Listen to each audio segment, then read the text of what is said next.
og kabalaka kung mga hulog ang uban kay anyway masalod man na di man na masayang.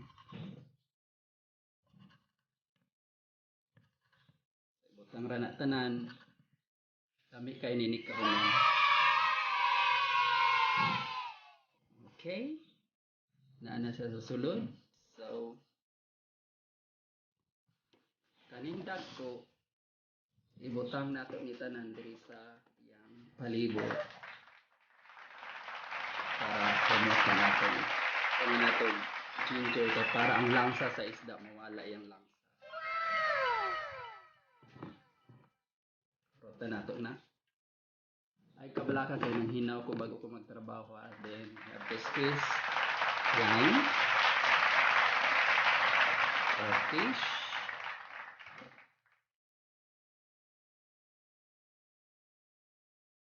Rich pa di og vitamin C. Then add na to ang atong black pepper. Then kamay nga lemon juice. Siyempre ang atong fish sauce. Kung di mo ganahan og fish sauce, pwede ra mo gamit og asin, patis di ay. So kung di mo ganahan patis, pwede ra sad mo gamit og asin. Then magbutang ta og gamay nga red chili. Oh no! Halang-halang gamay ng atong isda. So ready na ni siya. Steam nato. Okay, so while nag-prepare ko ani, nagapabukal na ko og tubig. So i-steam nato siya around 40 to 50 minutes. Bukal na atong tubig, ato nang ibutang ang atong isda. Okay. So, maghulat ta og 40 to 50 minutes og luto na ni siya. See you later. Kung samtang nagahulat kita sa atong isda nga maluto, magpanit kita sa atong garnish nga green mango. Ako'y tulo ka mangga pero I'm planning to use just 2. So ipadapli nato ning asa ba diri. So using our peeler, panitan na nato ni. Lami gid guys.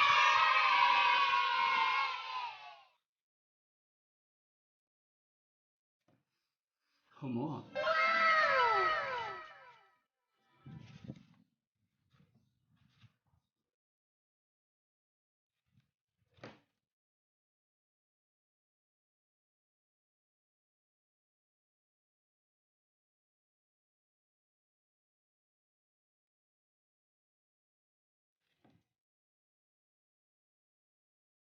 Kung mas lami-lami gid ni siya kayo. Yellow na tanawon.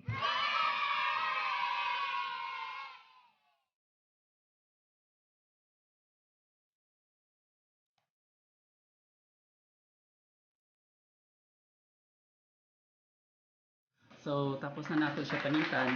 So kasi mo yung hugasan ha. Lalo na ko yung panitan guys. Hugasan sa gid na kog maayo ning mangga. So gamit ang atong kutsilyo, ato ni siyang tagkaron pinagmay. Bantay mo kay basig maapil inyong kamot niya. Tingala mo nga mas lami inyong giluto. Diya ito. Nanay panit na apil. Ang taguban nga panit. Pero yung panit sa inyong kamot. Then slice lang siya pino. Inaani ra siya kadali.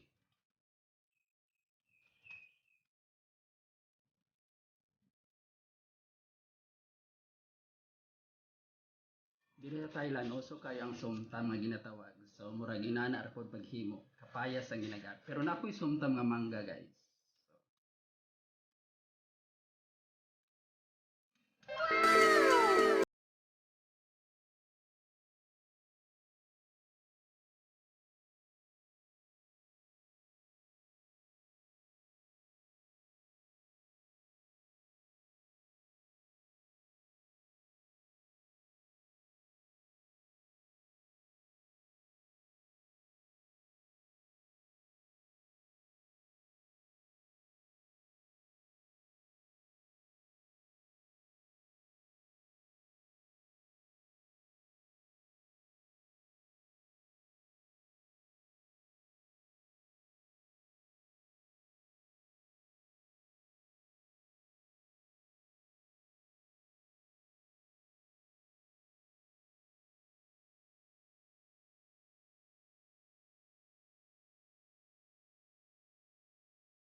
kuha ko yung mga lamas na nandiyan para di masayang.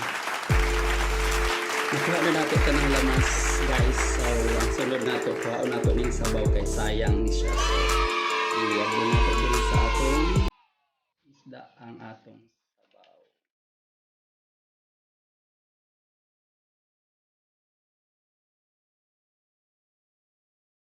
O diba labi kain ni siya ron.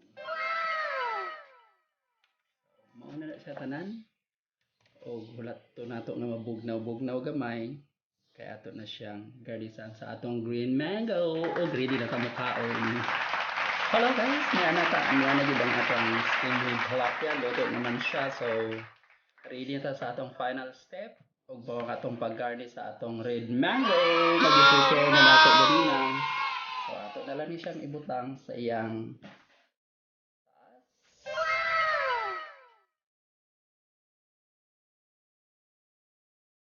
nira paghimo niya. Oops. Hindi na makita natong isda. Okay, there we go. Oh, ready na ta nga hilawan ng atong giloto karong adlaw. Pero murag naglaway gyud ko sa mangga, so unahon sa gyud nako ang mangga bi.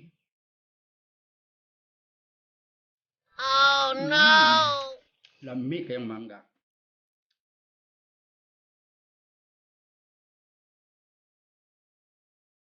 Isa pa.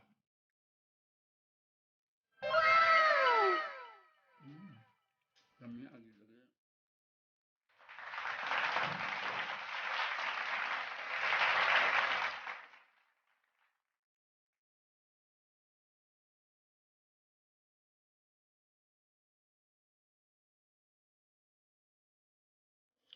Tanyo ato isda oh, lami kay pagkaluto.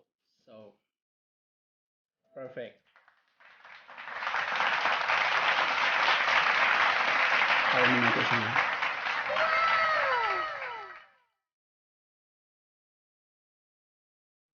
Mangga. So, pwede sa mga maghimo ani sa inyong balay o pwede nyo bawas-bawasan kay medyo nadaghan ako ang mangga. Pero lami siya. Salamat sa pagtanaw. So, enjoy making this recipe.